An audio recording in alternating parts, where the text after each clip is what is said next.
the rapid spread of Islam and the decline of the Muslims.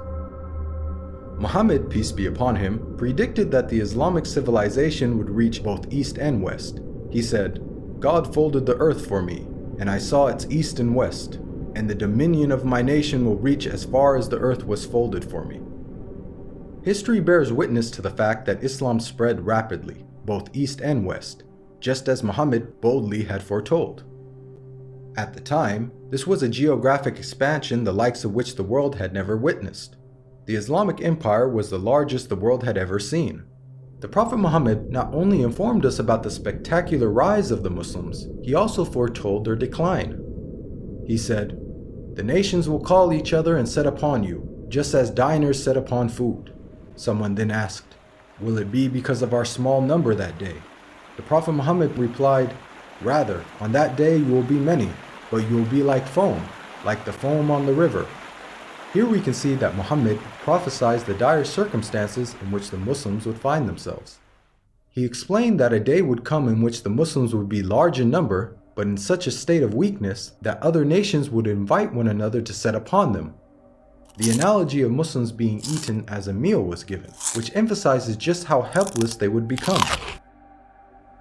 This prediction accurately describes the radical turn of events that took place in the Muslim world in the 19th and 20th century. Prior to this, the Muslim lands had grown to become some of the most powerful in the world. From the time of the death of Muhammad until the 19th century, the Muslims were economically, politically, militarily, and technologically far ahead of most of the world. Then the unthinkable happened.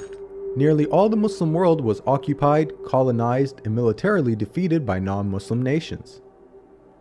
Russia had annexed the Caucasus. France controlled Algeria, Morocco, and Tunisia. Great Britain occupied Egypt, Syria, Iraq, Palestine, and India.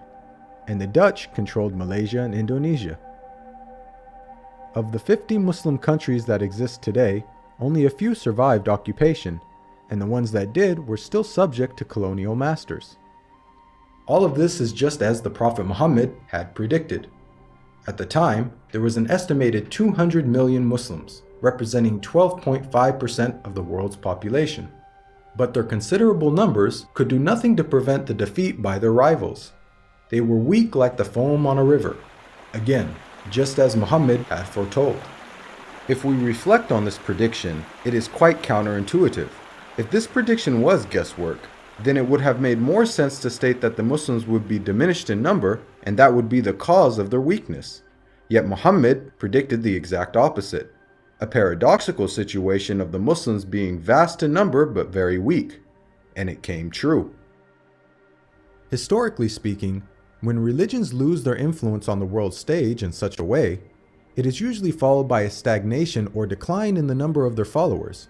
Yet Muhammad foretold the exact opposite with regards to the religion of Islam. He said that it would continue to grow in terms of the number of followers, to the extent that it would eventually enter every household. He said, "This matter will certainly reach every place touched by night and day. God will not leave a house or residence, except that God will cause this religion to enter it."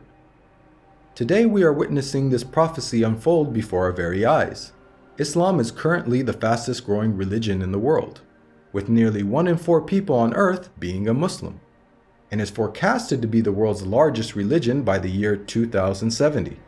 This is despite Islam being constantly attacked by the media, the colonization of Muslim lands, and the many wars that have been waged in the Muslim world.